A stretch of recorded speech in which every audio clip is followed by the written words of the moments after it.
Hey there, VCE HHD students. My name's Andy. I'm a VC Health and Human Development teacher. In this short video, we're going to look at answering the 2023 VCE HHD exam question number 11. Before we dive into this video, just a reminder that this is a resource that I've been working on with ACE and it's now published. It's a revision questions book for HHD for the new study design from 2025 to 2029. So if you're a 2025 HHD student, you might like to head to book.acedvce.com where you can order yourself a copy. It's got more than 500 marks worth of practice questions to help you prepare for Unit 3 and 4 SACs at the end of your exam. It also includes mark-by-mark answer breakdowns for all of the questions, a full chapter on answering extended response questions, and a full Unit 3 and 4 trial exam. So it's been published and copies are going into the post daily, so you can head to book.acedvce.com and order yourself a copy. Okay, so we're looking at question 11 from the 2023 exam. So this question was worth 13 marks, so quite a long question, and started with this case study here on Kiribati. So it mentioned it was the country in the Pacific, okay, and it was made up of many, okay, small low-lying islands that were susceptible to rising sea levels. So it's always important to read that information if it's present before the case study. So then they were focusing on a program here that was trying to build resilience through education in Kiribati, and it was where the Australian government was working with the government of Kiribati, the Ministry of Education, to implement the Education Improvement Program. So it was really talking about how it was trying to ensure that school facilities have things like raised floors and protective seawalls to reduce the impact of future coastal flooding, okay, and also that they were learning curriculum, the children in the school, about integrating climate change and being taught by teachers who are trained in climate change. So that was kind of the essence of the program. So A here for 2 marks was asking you to outline 2 priority areas of Australia's aid program that were reflected in the Kiribati Education Improvement Program. So a reminder that for 2023 and also 2024, there are current and previous priorities of the Australian aid program, and you can either focus on either current or the previous as part of your answers, but you can't mix between them.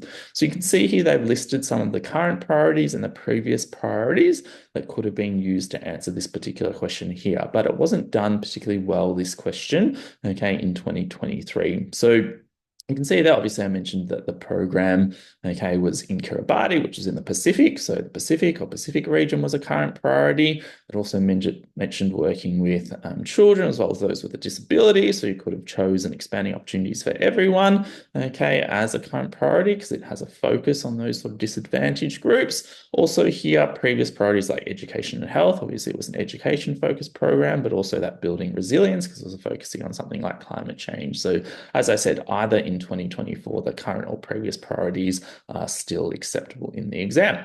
So then B was asking for 3 marks to identify and describe the type of aid represented in the program. So because the government of Australia is working with the government of Kiribati through the Ministry of Education, this was bilateral aid. So you can see here the high scoring response then talked about bilateral aid being aid provided from the government of one country, the government of another country, and then they backed this up, okay, by using information from the program that demonstrated that. So that would have achieved them the 2 marks there as part of their description. So make sure that that's something you keep in mind, that if there is a case study and you're choosing a type of aid that's relevant, describing it, that you justify your choice as part of your description.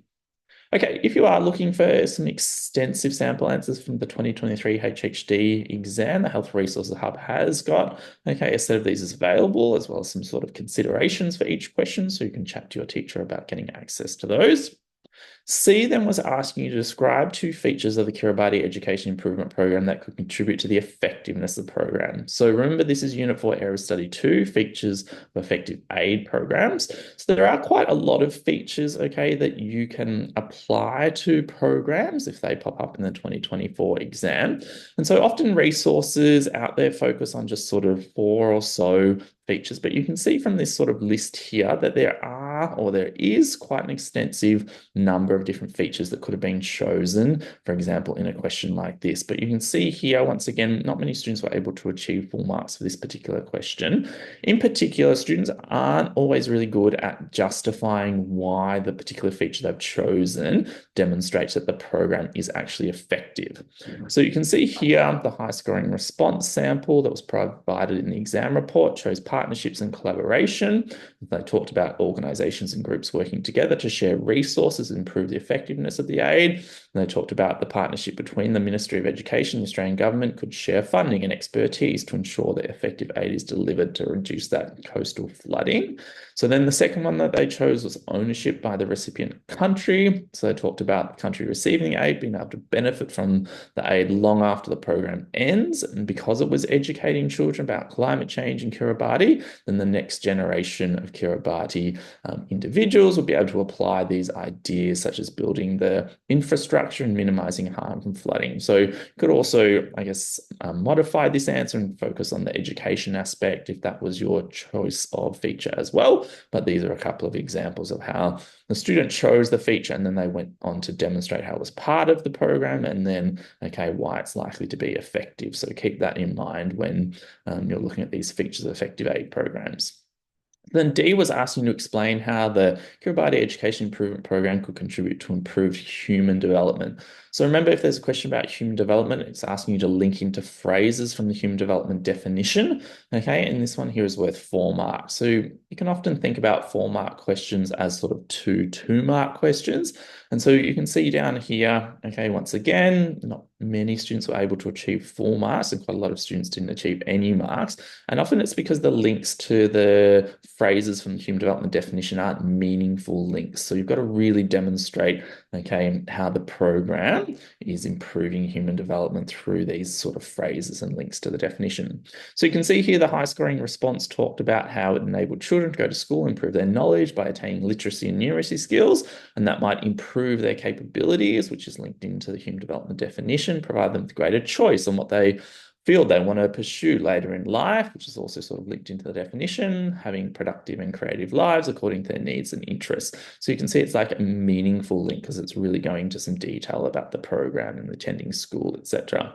Then they talked about teachers being trained in climate change, increasing the capabilities of the teachers. Okay, and they also talked about it might improve their potential to get a job in the future and earn an income, have a decent standard of living. Okay, so it's linking into a couple of phrases. So each of these sort of, I guess, mini paragraphs here are linking into a couple of phrases from the program. Okay, and that would sort of be worth 2 marks each to achieve that 4 marks. Okay, hopefully you found that video useful. Just a reminder, if you're on YouTube, you can subscribe with the button in the bottom corner of the video there. There'll be new videos coming out in the lead up to HHD exam this year. Also got our website, the hrh.net.au, where there's opportunities for teachers and students. So please go and have a look there. You can see our social media links if you'd like to follow us and get alerts to new videos and other opportunities, and also our email if you'd like to get in touch.